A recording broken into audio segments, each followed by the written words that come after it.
ഓം ശ്രീ ഗുരുഭ്യോ നമ. അമ്മയുടെ വടക്കേ അമേരിക്കൻ പര്യടന സമയം.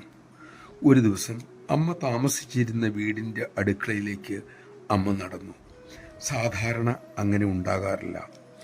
അവിടെ ചവറ്റുകുട്ടയുടെ സമീപം ചെന്നപ്പോൾ അമ്മ നിന്നു.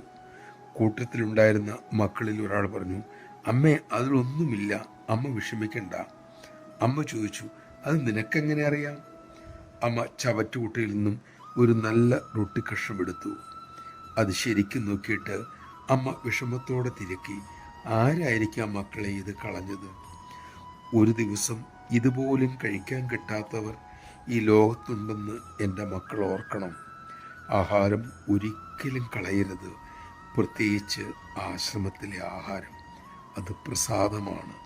നമഃശിവായ. അന്നം ഈശ്വരനാണ്. അത് കളയാനോ നിഷേധിക്കാനോ കൊടുക്കാതിരിക്കാനോ പാടില്ല. അന്നത്തെ നിന്ദിക്കുന്നത് ഈശ്വരനിന്ദ തന്നെ. അന്നം ന നിന്ദ്യാത് തത് വ്രതം എന്ന് ശ്രുതി അരുളുന്നു.